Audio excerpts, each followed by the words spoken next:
आज बाजार की चाल अगर आप देखें कमोडिटी मार्केट में तो गोल्ड और सिल्वर सपाट नजर आ रहे हैं। हल्की तेजी है गोल्ड में 0.25% की और चांदी बिल्कुल सपाट है। अब तो हल्की की नरमी भी आ गई है। 1,06,500 रुपए के नीचे MCX पर चांदी है। मेटल्स तेज है, एल्युमिनियम, जिंक ये दोनों तेजी अच्छी दिखा रहे हैं। और एग्री मार्केट की चाल अगर देखें तो यहाँ पर ज़्यादातर काउंटर्स दायरे में ही दिख रहे हैं।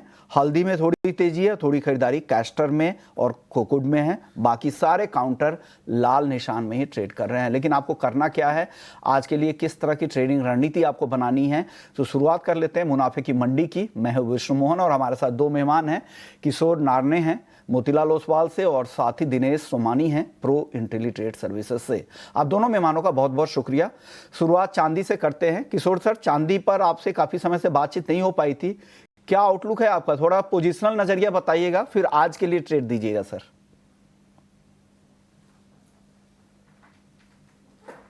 सर आपके ऑडियो शायद म्यूट किया हुआ है, अनम्यूट कर दीजिएगा। या विश्वमान, गुड मॉर्निंग। दोनों सोना और चांदी दोनों में ओवरऑल तेजी तो चल ही रहे हैं। एंड मार्केट का जो अनसर्टेनिटी है, स्पेशली चाइना और यूएस का बातचीत को लेकर कि उससे कुछ क्या नजरिया निकलेगा और क्या आउटपुट निकलेगा उससे, जो न्यूज़ आ रहा है, आई थिंक जो एक जो फ्रेमवर्क है उसके ऊपर समझौता हुआ है। एंड देन फर्दर उन लोग इस बातचीत को कंटिन्यू करेंगे। नतीजा कुछ निकला नहीं है, बट एटलीस्ट इन लोग कुछ जो ओवरऑल टॉपिक्स पे इन लोग ने डिसीजंस लिया है, बट बहुत बड़ा तेजी का कारण नहीं है। एंड मुझे लगता है कि अगर बातचीत से अगर कुछ पॉजिटिव निकल के आता है, अगर ट्रम्प और जीपिंग दोनों ये जो फ्रेमवर्क है उसके ऊपर अगर अग्री करते हैं, तो थोड़ा बहुत रिस्की एसेट्स खास करके इक्विटीज में थोड़ा पॉजिटिविटी आ सकता है कि उसका जो नेगेटिविटी है वो थोड़ा गोल्ड सिल्वर में आ सकता है, जहां पे सेफ हेवन का जो सेफ हेवन एसेट्स है वहां पे थोड़ा सा बिकवाली हो सकता है। तो मेरे हिसाब से थोड़ा रेंज बाउंड एंड थोड़ा कॉशियस रहना चाहिए। एंड गोल्ड अगर इंट्राडे में थोड़ा सा और यहाँ से भी अगर 200 रुपए अगर बढ़ता है तो 97,500 के आसपास मुझे थोड़ा रेजिस्टेंस दिख रहा है। वहां पे एक बार इंट्राडे के लिए बिकवाली करके चल सकते हैं 96,600 का टारगेट के लिए। सी मीडियम टर्म लॉन्ग टर्म दोनों गोल्ड सिल्वर के लिए बहुत तेज है। एंड सिल्वर खास करके काफी तेज है। बट अगर मैं करंट लेवल पे बाइंग करूं, शायद मैं थोड़ा सा रुकूंगा 10,700 के आसपास में बेटर बाइंग लेवल्स बन सकता है। तो करंट लेवल से थोड़ा गिरावट देखेगा, वहां पे बाइंग हो सकता है। तो फिलहाल के लिए इंट्राडे में मैं एक बार 1,07,000 के आसपास इसमें बिकवाली का राय दूंगा। 1,06,000 1,05,500 के आसपास का आपका टारगेट हो सकता है सिल्वर का। दोनों में एक रेंज बाउंड ट्रेड है। हल्का सा इंट्राडे वीकनेस देख सकते हैं, but medium term and long term दोनों में जबरदस्त मजबूती है। टर्म भी और लॉन्ग टर्म भी काफ़ी मजबूती है, लेकिन करेंट भाव पे ना खरीदे, थोड़ा नीचे वेट कर ले। और इंट्राडे में हल्की नरमी दिख सकती है तो आप यहाँ पर नीचे आने दे फिर खरीदे। लंबी अवधि के लिए तो थोड़ा और वेट कर सकते हैं डिप का, लेकिन तेजी दिखेगी आपको लंबी अवधि में काफ़ी ज़्यादा। आप बताइए दिनेश जी, आपकी राय सोने और चांदी दोनों पर। जी नमस्कार विष्णु मोहन जी। नमस्कार सर। बिल्कुल, जैसे आज न्यूज आई थी कि वर्ल्ड बैंक ने ग्लोबल ग्रोथ फोरकास्ट को सब्सटेंशियली रिड्यूस किया है। मुझे लगता है अगर इकोनॉमिक इंडिकेटर्स का ये इंडिकेट कर रहे हैं कि थोड़ा सा रिसेशन काइंड ऑफ एक्टिविटीज लग रही है, तो मुझे लगता है गोल्ड एक ऐसा काउंटर रख सकता है जो अत्यधिक तेज हो सकता है। और मुझे लगता है यही कारण है जिसके चलते आज गोल्ड में हमने 200 रुपए तेज देख रहे हैं और सिल्वर कम से कम 350 माइनस देख रहे हैं। मेरे हिसाब से 97,000 के आसपास इंट्राडे में गोल्ड यहाँ पर बाइंग बन सकती है। 97,550 की अपसाइड पोटेंशियल नजर आता है। 96,800 एक बहुत बड़ा इसका सपोर्ट जोन है। तो 96,780 का स्टॉप लॉस मेंटेन कर मुझे लगता है गोल्ड करंट रेट पर भी आप बाय कर सकते रेट पर भी आप गोल्ड खरीदने की सलाह दे रहे हो। चांदी में सर, चांदी में क्या करें? चांदी ऊपर से नीचे आ रही है, क्या कहां पर चांदी खरीदना चाहिए, अभी रुकना चाहिए? जी बिल्कुल, 10 दिन का मूव देखते हैं तो करीब करीब 10,000 रुपए सिल्वर बढ़ चुकी है। ऑलमोस्ट 9 to 10% का इसमें अच्छा खासा मूव आया है। एक कंसोलिडेशन फेज में ये अटका पड़ा है। तो आई थिंक अराउंड 1,06,000 1,05,500 1,07,500 ये जो 2,000 रुपए का दायरा इसमें पिछले 3 दिन से ट्रेड कर रही है। बट मुझे लगता है शायद प्रोबेबली आज या कल एक बड़ा मूव इसमें पॉसिबल है। और 1,06,400 के आसपास मेरे हिसाब से सिल्वर खरीदारी करनी चाहिए। 1,07,800, 1,09,000 के लक्ष्य प्रोबेबली वीकेंड या मंडे हमें देखने मिल सकते हैं। और डाउनसाइड मुझे लगता है कि 1,05,400 का स्टॉप लॉस मेंटेन करना चाहिए। तो 1,05,000 का स्टॉप लॉस बना के आप यहाँ पे खरीदारी करें। 1,08,000 से 1,09,000 भी इस वीकेंड आते आते फ्राइडे के सत्र तक उम्मीद कर रहे हैं सोमानी जी। कच्चे तेल की बात करते हैं, दोनों खबरें हैं। एक तो वर्ल्ड बैंक ने जो ग्लोबल ग्रोथ का अनुमान घटा दिया है, इसको लेकर भी थोड़ी चिंता, और साथ ही EIA की जो रिपोर्ट है उसमें कहा गया है कि 2025 में रोजाना इन्वेंट्री औसतन 8 लाख बैरल बढ़ने का अनुमान है, जो पहले 4 लाख बैरल के पुराने अनुमान से ये ज्यादा है। किशोर सर, क्या लग रहा है, कच्चे तेल की चाल यहां से कैसी दिख रही है आपको? आई थिंक जैसा आपने बताया कि कच्चे तेल का भी काफी हद तक चाइना और यूएस के टॉक्स के नतीजे के ऊपर काफी डिपेंडेंट रहता है। बट सी फंडामेंटली तेल में कुछ खास तेजी नहीं है, बट शॉर्ट टर्म के लिए बिकॉज रिस्की एसेट्स में एक तेजी देख सकते हैं, तो उसके वजह से आपको क्रूड में थोड़ा सा शॉर्ट टर्म बाइंग आप देख सकते हैं। 5500 के आसपास में जून वायदा का बाइंग का सलाह दे सकता हूँ। 5600 का टारगेट होना चाहिए, एंड आपका स्टॉप लॉस 5440 के आसपास रख सकते हैं। अगेन ये हल्का सा शॉर्ट टर्म जो है एक रैली हो सकता है, बट अंडरलाइंग फंडामेंटल अभी भी इसका मंदी का ही है। अंडरलाइंग फंडामेंटल कमजोरी का है, आगे कमजोरी और दिखेगी, लेकिन आज शॉर्ट टर्म के लिए 1-2 दिनों की लिहाज से यहाँ हल्की तेजी लौट सकती है, तो खरीदारी की राय ट्रेड के लिए है, ये ध्यान रखिएगा। लेकिन आगे मीडियम टर्म में इनको लग रहा है कि नरमी यहाँ पे बनी रहेगी, ट्रेंड यहाँ पे कमजोरी बना रहेगा। दिनेश जी, आपके पास क्या कॉल है कच्चे तेल में आज? जी, निचले स्तर से अगर हम देखते हैं तो करीब करीब 20% की तेजी क्रूड में ऑलरेडी आ चुकी है। 4750 के लो के बाद ये 5660 के आसपास के लेवल्स हमने कल शाम में आते हुए देखे। इतने बड़े मूव के बाद में एक थोड़ा सा करेक्टिव फेज मार्केट में आया है, और मुझे लगता है इसी के कारण कल और आज में हमने 100 रुपए नीचे आते हुए देखा क्रूड को। अभी प्रोबेबली करंट रेट तो एक मिडवे रेंज है, मेरे हिसाब से 5490 एक बहुत बढ़िया सपोर्ट जोन है। तो 5490-95 शायद इवनिंग सेशन में हमें एक फ्लिक में नीचे दिखा सकता है। वहां पर खरीदारी निश्चित दोबारा लौट कर आ सकती है। 5565, 5600 ये दोबारा दिखा सकता है। और जो सेफर साइड चलना चाहता है, मेरे हिसाब से 5500 की कॉल 8890 के आसपास बाय करना चाहिए। 70 के स्टॉप लॉस मेंटेन करे और 140 का टारगेट देख सकते हैं। ओके, क्रूड पर राय हो गई है। अब बात करते हैं मेटल्स की। मेटल्स की तेजी थोड़ी बढ़ी है, 242 के ऊपर एल्युमिनियम है, जिंक 254 के करीब है, कॉपर 881 के ऊपर है, लेड सपाट है 179 रुपए के ऊपर। किशोर सर, मेटल्स की चाल यहां से कैसी दिख रही है और किस मेटल में आपको ज्यादा तेजी दिखती है? आई थिंक मेटल का अगेन बिकॉज मैं थीम तो वही प्ले कर रहा हूँ कि यहाँ पे रिस्की एसेट्स में थोड़ा पॉजिटिविटी आ सकता है, तो ओवरऑल मेटल का काउंटर्स भी एल्यूमिनियम और कॉपर दोनों में थोड़ा पॉजिटिविटी देख सकते हैं। सो कॉपर अगर देखें तो जून वायदा 885 के ऊपर यहाँ पे ब्रेकआउट में बाइंग कर सकते हैं। 880 का स्टॉप लॉस मेंटेन करना चाहिए। 892 के आसपास का आपका टारगेट्स हो सकता है। ओके, आपकी टॉपिक क्या है सोमानी जी बेस मेटल्स में? मुझे लगता है आज तो एल्यूमिनियम और जिंक निश्चित तौर से थोड़े से सुधर रहे हैं, बट मुझे लगता है कि सबसे टॉप जो बेस्ट पिक अभी पिक कर सकते हैं तो कॉपर करंट मौजूदा लेवल पर 881 पर बाय किया जा सकता है। 893 प्रोबेबली 1 या 2 दिन में हमें दिखा सकता है, और 876 का स्टॉप लॉस मेंटेन कर कॉपर मौजूदा स्तर पर करंट लेवल पर सबसे बेस्ट पिक लगता है। तो ये राय आ गई है मेटल्स पे। नेचुरल गैस को आज देखें तो हल्की तेजी है 302 रुपए के आसपास। आगे किस तरह की चाल दिख रही है आपको किशोर सर? एनजी में क्या कॉल है आज? आई थिंक एनजी के लिए थोड़ा शॉर्ट टर्म एक बार मुझे लगता है कि 306 के आसपास इसका रेजिस्टेंस आ सकता है, तो वहां से एक बार बिकॉली करके चले। 312 का स्टॉप लॉस मेंटेन करना चाहिए। 295 296 तक इसमें डाउन साइड आ सकता है, तो अराउंड 306 से 10-1 रुपए के आसपास का आपका करेक्शन देख सकते हैं। आपको क्या लग रहा है एनजी में सोमानी जी? मुझे लगता है ऊपर के लेवल से करीब करीब ये 25-26 रुपया अभी नीचे ट्रेड कर रहा है। करेक्टिव फेज जो उसका था वो आ चुका है। 298.50 एक बढ़िया मजबूत सपोर्ट जोन है। आई थिंक ये 298.50 के ही आता है, तो वहां पर एक बार शॉर्ट टर्म के हिसाब से खरीदारी की जा सकती है। 310 के लक्ष्य के लिए 292 का स्टॉप लॉस मेंटेन कर सकते हैं।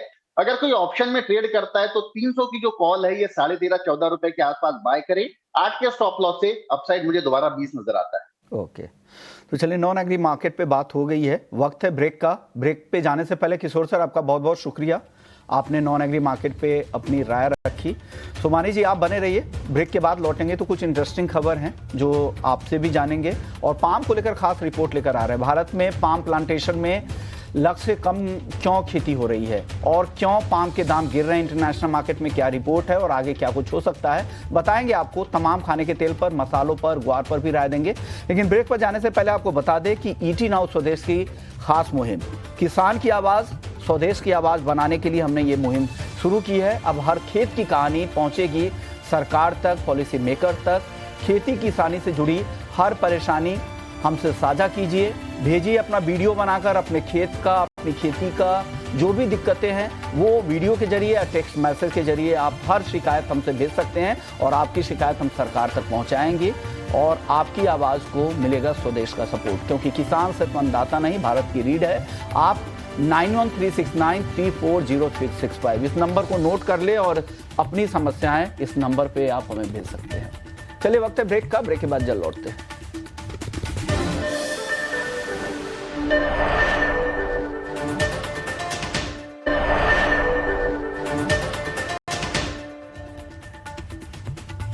ब्रेक के बाद आपका स्वागत और आप देख रहे हैं मुनाफे की मंडी। बात करते हैं एग्री मार्केट की, शुरुआत करते हैं हल्दी से। आज मसालों में सिर्फ हल्दी में ही तेजी दिख रही है, 14,500 रुपए के ऊपर ट्रेड कर रहा है। हल्दी को लेकर सर क्या खबर है और आगे की चाल हल्दी की आपको कैसी दिख रही है सोमानी जी? जी बिल्कुल, अभी हल्दी में बेसिक सबसे बड़ा जो फैक्टर है जो प्राइसेस को 14,800 के आसपास सस्टेन करवा रहा है वो है उसका कैरी फॉरवर्ड स्टॉक, जो काफी लेवल से कम है। मतलब हमेशा की तरह हमेशा जो स्टॉक अधिक हुआ करते थे, इस बार स्टॉक काफी कम है और अभी जो सोइंग होगी उसकी फसल प्रोबेबली जनवरी या फरवरी में आएगी और इस दरमियान जो है एक्सपोर्ट डिमांड भी काफी अच्छी होती है और डोमेस्टिक खपत भी अच्छी होती है। तो overall tight balance sheet prices को बूस्ट अप कर रही है। बट अगर सोइंग बहुत ज्यादा बढ़कर होती है तो मुझे लगता है प्राइसेस कहीं ना कहीं रेस्ट्रिक्ट रह सकते हैं। ओवरऑल चार्ट पर अगर मैं टेक्निकली कहूं तो 14,400 जो अगस्त कॉन्ट्रैक्ट है, 14,400 450 ये जो लेवल है ये बढ़िया सपोर्ट जोन है और 15,400 रेजिस्टेंस जोन है। आई थिंक थोड़ा सा डिप का इंतजार करना चाहिए। 14,450 के आसपास बाय करके 15,400 का लक्ष्य प्रोबेबली 8 या 10 दिन में देखने मिल सकता है। 14,100 का स्टॉप लॉस मेंटेन किया जा सकता है। ओके, जीरे की बात करते हैं सर। जीरा काफी कमजोर हो गया है, 19,500 रुपए तक आ गया है। क्या इस भाव पर भी खरीदार नहीं है? क्या और गिरावट आ सकती है? आगे की चाल कैसे दिख रही है आपको जीरे की सोमानी जी? बिल्कुल, देखा जाए तो खरीदारी बिल्कुल सुस्त है बिल्कुल, और एक्सपोर्ट टू डिमांड और भी कमजोर है। चाइना जो है ये निरंतर कम भाव में बेचू आ रहा है और इसीलिए इंडिया के डेस्टिनेशन रेस्ट्रिक्ट हो रहे हैं। तो मुझे लगता है ये प्रेशर जो है प्राइसेस को 20,000 के अंदर ले जाने में कामयाब रहा है। बट अब यहाँ से शायद टेम्पररी पुल बैक हमें जरूर देखने मिल सकता है 19,800 19,750 के आसपास। जो जुलाई कॉन्ट्रैक्ट है वो बाय करके ऊपर में 20,600 का लेवल ये दिखा सकता है। 19,600 का स्टॉप लॉस मेंटेन कर सकते हैं। धनिया की बात करते हैं, धनिया में भी नरमी है। धनिया वापस से 7,000 रुपए के आसपास आ चुका है। इस भाव पे खरीदना चाहिए धनिया या रुकना चाहिए? बिल्कुल, हल्दी अगर छोड़ दे तो बाकी दोनों ही मसाला काउंटर एकदम लैकलस्टर है, बिल्कुल डल है, रेंज बाउंड एक्टिविटी में ही ट्रेड कर रहे हैं। 7,000 डाउनसाइड सपोर्ट है और 7240 अपसाइड रेजिस्टेंस है। तो मुझे लगता है 7,010-20 के आसपास खरीद सकते हैं। 7200-7220 में इसका एग्जिट बनता है। चलिए, मसालों की बात हो गई, अब ग्वार सीड और ग्वारगम की बात कर लेते हैं। दोनों ही कमजोर नजर आ रहे हैं, आधे % से ज्यादा की गिरावट ग्वार सीड में दिख रही है। 5,100 रुपए के नीचे है ये काउंटर। ग्वारगम को देखें तो 9,400 रुपए के नीचे लगातार फिर से यहां पर नरमी बढ़ गई है। इन दोनों ग्वार सीड ग्वारगम की चाल आगे किस तरह की दिख रही है आपको सोमानी जी? क्या करना चाहिए यहां पर? विश्वन जी बिल्कुल एकदम रेंज बाउंड एक्टिविटी है। 5130-40 डाउनसाइड सपोर्ट है और 5250 अपसाइड रेजिस्टेंस है ग्वार सीड की हद तक के। और यही दायरा अगर आप देखते हो तो करीब करीब 3 महीने से सेम दायरा मेंटेन करता हुआ आ रहा है बाजार। अगर ऊपर के 5200-5220 जाता है तो 5255 के स्टॉप लॉस से आप सेलिंग की जा सकती है और डाउनसाइड 5130-40 अगर आता है तो वहां पर 5,080 के स्टॉप लॉस से बाइंग बन सकती है। ओवरऑल जो है ट्रेडिंग एक्टिविटी बहुत ही नैरो रेंज में और रेस्ट्रिक्टेड रेंज में चल रही है। कॉटन सीड ऑयल में आज तेजी है, आधे % के आसपास, 3,050 रुपए के आसपास है। यहां क्या लग रहा है, यहां और तेजी बढ़ सकती है क्या? बिल्कुल, ये काउंटर मुझे जरूर लगता है कि यहाँ पर जो है बुल्स थोड़े से एग्रेसिव नजर आते हैं। 65,000 टन का डीमैट स्टॉक होने के बावजूद प्राइसेस 3140 के आसपास सस्टेन कर रही है। आई थिंक जो जुलाई कॉन्ट्रैक्ट है, जो नेक्स्ट एक्टिव कॉन्ट्रैक्ट है, 3125 के अराउंड बाय बनता है। और ऊपर में 3165 3205 के लेवल से दिखा सकता है। 3100 का स्टॉप लॉस मेंटेन किया जा सकता है। ओके। एग्री में कैस्टर आज हल्की तेजी है 6600 के आसपास। कल अच्छी तेजी यहां पर बनी थी कैस्टर में। कैस्टर की चाल आगे कैसी दिख रही है आपको? एनसीडीएक्स के दो ही ऐसे काउंटर है जो काफी स्ट्रांग लगते हैं। एक तो कॉटन सीड ऑयल केक मैंने अभी बताया, दूसरा कैस्टर सीड मुझे नजर आ रहा था जो बार बार 6320 6340 का बेस बना के प्राइजेस सस्टेन कर रही थी। अभी जो प्राइजेस यहां पर मुझे लगता है कि 6340 एक अच्छा सपोर्ट जोन है। 6340 के आसपास कैस्टर सीड बाइंग एडवाइजेबल है। जुलाई कॉन्ट्रैक्ट 6750 मुझे लगता है यहां पर ये जा सकता है और 6580 का स्टॉप लॉस मेंटेन कर सकता है। ओके चलिए, पाम को लेकर भी एक खबर आ रही है। कैस्टर के बाद अब पाम पे बढ़ते हैं। पाम को लेकर खबर यह है कि मलेशियाई पाम तेल का भाव 3900 रिंगिट के नीचे है। और यहाँ पर खबर ये आ रही है, मलेशिया से रिपोर्ट है कि पाम उत्पादन वहाँ पर 5% से ज़्यादा बढ़कर करीब करीब 18 लाख टन के आसपास पहुँच चुका है। और उत्पादन में लगातार ये तीसरे महीने पाम के उत्पादन में बढ़ोतरी हुई है। मई अंत तक स्टॉक 8 महीने के हायर लेवल पे है और करीब 20 लाख टन के आसपास मलेशिया में ये पाम का एक जो स्टॉक है वो पहुंच चुका है। और स्टॉक सितंबर 2024 के बाद सबसे ज़्यादा है, यानी करीब करीब कह सकते हैं कि 9 महीने में सबसे ज़्यादा स्टॉक मलेशिया में पाम का बन गया है। और चीन में कहा जा रहा है कि कमज़ोर खपत है। पिछले कुछ महीने में हमने अप्रैल तक के जो नंबर्स देखे थे वहाँ पे पाम का इंपोर्ट भारत में भी काफ़ी कम हुआ था। हालांकि मई में थोड़ा सुधार दिखा और कहा जा रहा है कि जून जुलाई अगस्त में भारत से इंपोर्ट बढ़ेंगे। लेकिन ओवरऑल स्थिति अब तक है कि स्टॉक काफ़ी ज़्यादा है। उस तरह की डिमांड बीच में कमज़ोर रही थी, उसका दबाव यहाँ पर दिख रहा है। और लेकिन अब उम्मीद यही है कि अमेरिका चीन ट्रेड वार्ता में जिस तरह की डेवलपमेंट दिखे हैं, पॉजिटिव डेवलपमेंट दिखे हैं, उसका फ़ायदा पाम को मिल सकता है। और ये खबर पाम को लेकर है। लेकिन भारत के लिहाज से अगर आप देखें तो भारत में भी पाम की खेती बढ़ाने के लिए सरकार तमाम कोशिश कर रही है। उसका क्या असर हो रहा है आपको बता दूं कि 2021 से 26 के दौरान भारत ने करीब 7 लाख हेक्टेयर में पाम लगाने का लक्ष्य रखा था अतिरिक्त क्षेत्र में। लेकिन वो सरकार के टारगेट से करीब 1/3 ही खेती हो पाई है। अब तक सिर्फ 2 लाख हेक्टेयर से भी कम में पाम की खेती देश में हो पाई है। और मार्च 2026 तक भारत सरकार चाह रही है कि 2.5 लाख हेक्टेयर तक और एरिया को हम कवर कर ले। लेकिन जिस तरह की रफ्तार है उससे लग नहीं रहा है कि इस रफ्तार पूरी होगी, क्योंकि 2021 में इस मिशन के साथ यहाँ पर खेती शुरू हुई थी, लेकिन उसे देखें तो सिर्फ 2 लाख हेक्टेयर ही हो पाया है। और इस मिशन का मकसद यही है कि 2025-26 तक 11,20,000 टन क्रूड पाम तेल का देश में उत्पादन का टारगेट तय किया गया था। हालांकि हम उससे काफ़ी पीछे चल रहे हैं। अब इस तरह की संभावनाएं बिल्कुल बनती नहीं दिख रही है। पूर्वोत्तर राज्यों की अगर बात करें तो यहाँ पर करीब 1.25 लाख हेक्टेयर और अन्य राज्यों में 5 लाख हेक्टेयर में खेती का लक्ष्य था। लेकिन इन सारे राज्यों में ये खेती से कम है। और ये लक्ष्य से कम खेती क्यों हो रही है, इसके पीछे ये बताया जा रहा है कि 4 सालों तक केंद्र सरकार की जो मॉनिटरिंग टीम थी उनकी मॉनिटरिंग सही तरीके से नहीं हो पाई। हालांकि अब उसमें तेजी आ रही है, मॉनिटरिंग का काम काफ़ी तेजी से बढ़ रहा है और उम्मीद की जा रही है कि देश में पाम का प्लांटेशन अब आगे तेजी से बढ़ेगा। और हालांकि इसकी सफलता काफ़ी हद तक निजी कंपनियों पर भी निर्भर करता है। जैसे गोदरेज वगैरह काफ़ी इसमें एक्टिव भी है, उनकी खेती हालांकि उनसे बातचीत नहीं हो पाई है, लेकिन वो काफ़ी बड़े पैमाने पर इस खेती में उनका भी पार्टिसिपेशन जरूरी है और कोशिश भी कर रहे हैं। राज्यों की भूमिका, इस खेती की बात करें तो राज्यों की भूमिका आवेदन मंजूरी तक ही सीमित हो गई है, अनुमति देने तक सीमित हो गई है। एक बड़ा गेम चेंजर अभी तक साबित नहीं हो पा रहा है। लेकिन सरकार जिस तरह से लक्ष्य सरकार ने रखा था, उम्मीद की जा रही थी कि बड़े पैमाने पे खेती होगी, लेकिन हम उससे अभी तक काफ़ी पीछे चल रहे हैं। तो ये रिपोर्ट है पाम तेल को लेकर। शुगर को लेकर एक खबर आ रही थी कि पिछले 2 महीने में शुगर के एक्सपोर्ट में तेजी आई है। करीब 2.25 लाख टन चीनी का एक्सपोर्ट हो चुका है। और अब तक जनवरी में सरकार ने इजाज़त दी थी 20 जनवरी को 10 लाख टन चीनी एक्सपोर्ट का, उसमें से करीब 5.5 लाख टन चीनी का एक्सपोर्ट हो चुका है। लेकिन अभी भी सरकार के कोटा से कम है, लेकिन ये कोटा सितंबर तक है, तो उम्मीद की जा रही है कि 8 लाख टन तो कम से कम एक्सपोर्ट हो ही जाएगा, क्योंकि इंटरनेशनल मार्केट में भी दाम कम हुए हैं, उससे बहुत ज़्यादा यहाँ पर एक्सपोर्ट की संभावनाएं कम है। और इस बार नए सीजन में ये कहा जा रहा है 2025-26 जो 1 अक्टूबर से सीजन शुरू होगा, इस बार बम्पर क्रॉप की संभावनाएं जताई गई है। तो ये कुछ खबरें हैं, अहम खबरें हैं एग्री मार्केट को लेकर। चलिए अब जाने से पहले एक सवाल सोमानी जी से ले लेते हैं। इसको करेंसी मार्केट को लेकर यूएस डॉलर की चाल एक बार देख लेते हैं। सुमानी जी, यूएस डॉलर की चाल अगर आज आप देखें तो आज हल्की मजबूती दिख रही है। 85 रुपए 44 पैसे पे डॉलर के मुकाबले रुपया ट्रेड कर रहा है। यहाँ पे क्या करना चाहिए सर यूएसडी आईएनआर पे, आपका व्यू अब?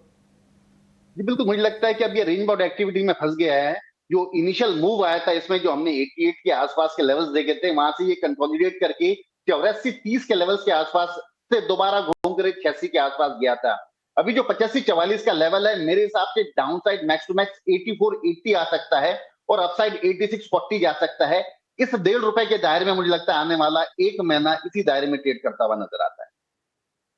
शुक्रिया सुमानी जी, आपने वक्त दिया, हमारे दर्शकों को गाइड किया नॉन एग्री और एग्री दोनों ही मार्केट में। जाने से पहले एक बार फिर से बता दूं कि स्वदेश की खास मुहिम है, किसानों की आवाज सरकार तक पहुंचे, आपकी समस्याओं को हम सरकार तक पहुंचाए। इसके लिए आप हमें अपना वीडियो बनाएं, अपनी खेती का वीडियो बनाएं और हमें भेजें। नंबर है 9136934065। इस नंबर पे अपनी तमाम समस्याएं हमें भेजें, हम आपकी आवाज को सरकार तक जरूर पहुंचाएंगे। चलिए इसी नोट पर मुनाफे की मंडी को ही समेटते हैं। ब्रेक के बाद जब लौटेंगे तो रुक करेंगे एफएनओ जंक्शन का। बाजार की तेजी धीरे धीरे बढ़ी है, 25,200 के करीब निफ्टी पहुंच चुका है। क्या कुछ हो रहा है इक्विटी मार्केट में बताएंगे, पूरी खबर आपको ब्रेक के बाद जब लौटते हैं। नमस्कार।